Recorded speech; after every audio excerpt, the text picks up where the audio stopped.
Sempre que eu conto essas historinhas sobre o meu pai, seu Arlindo Nelson de Souza, eu geralmente me emociono e às vezes até choro. Porém, desta feita eu vou tentar contar essa historiazinha para vocês sem me emocionar, sem chorar, né?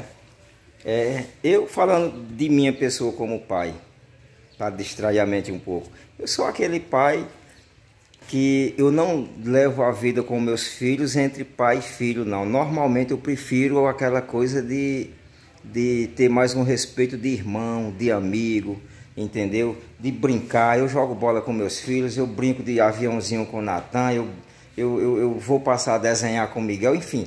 Eu sou aquele tipo de pai que eu prefiro estar mais ali como um amigo, como colega, como irmão. Agora, lógico, quando a gente tem que dar um puxãozinho de orelha, é natural de um pai de verdade. Porém, o meu pai, seu Arlindo Nelson de Souza, por algumas situações eu vi o quanto meu pai realmente é um pai de verdade. Vou até me sentar aqui e contar a historinha para vocês.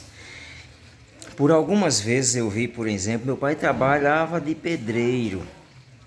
E trabalho de pedreiro hoje é bom, é farto, mas antes era muito pouco o serviço para pedreiro, né? Aqui onde a gente mora, a cidade era pequena, a gente aqui há mais de 50 anos, enfim.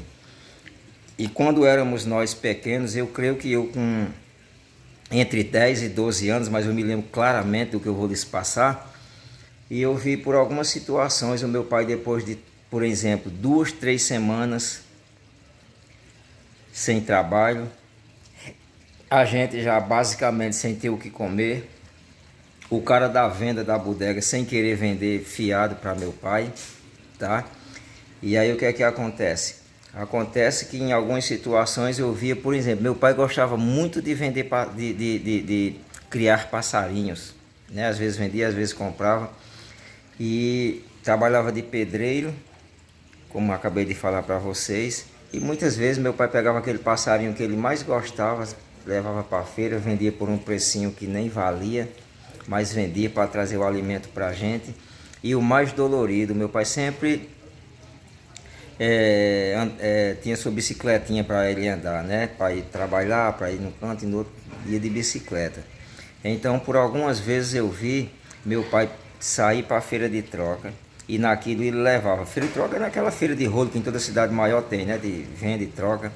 E ele levava aquilo, uma colher de pedreiro, levava o nível, levava o prumo, levava uma régua de alumínio, uma enxada, uma pá, e levava aquilo lá para a feira.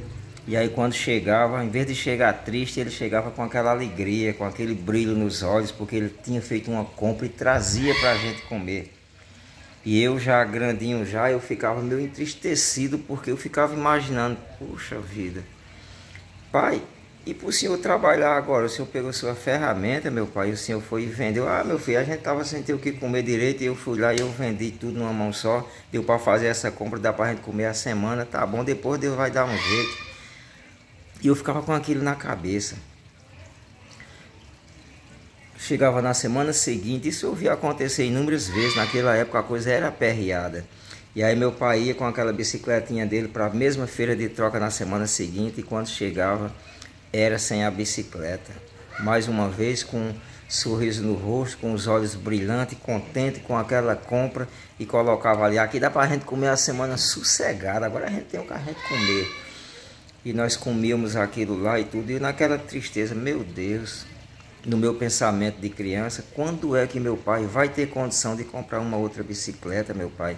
Tão difícil que é que a coisa tá. E muitas vezes aí depois de algum tempo meu pai conseguia ali um bicozinho para passar um tempo trabalhando, né? E aí chegava naquela alegria que tinha arrumado um trabalho, que o cara tinha arrumado para ele restaurar uma casa, para ele fazer um reboco, alguma coisa, né? Ele era pedreiro, e aí meu pai ficava naquela humilhação de tentando arrumar emprestado a ferramenta, pegava uma colher de pedreiro com um, pegava um nível com outro, uma régua, uma enxada com outro, para poder ir fazer aquele trabalho, porque ele já tinha vendido a ferramenta dele. Então é por essas e outras que um dia como hoje eu não tenho como ter uma plena alegria pelo pai que eu perdi. Será que eu perdi meu pai? Não. quando Deus leva, a gente não perde não. É porque o ciclo chega uma hora que ele acaba, que ele termina. Tudo tem princípio, tem meio e tem fim. Eu sou grato a Deus, porque o meu pai ficou conosco por bem mais de 50 anos. Eu acompanhei meu pai, né? Eu tinha em média 54 anos quando Deus levou meu pai. E me deixou um exemplo. Eu nunca vi ninguém chegar na nossa porta cobrando com ignorância. A gente sempre vivia do suor do rosto de meu pai. Quando ele não tinha condição, ele vendia o que tivesse dentro de casa e trazia para a gente comer. E aquele que ele devia na bodega, quando ele começava a trabalhar, a primeira coisa que ele fazia, ele pagava aquele que ele estava devendo e ia até que terminava de sair daquela situação e tudo voltava ao normal. Então, ainda bem que eu não me emocionei tanto, que geralmente eu faço chorar. Que Deus nos abençoe, que Deus nos proteja. Um feliz Dia dos Pais para você, meu irmão. Você que tem um pai de verdade, abraça, beija, bajula ele, que o teu pai também é um herói.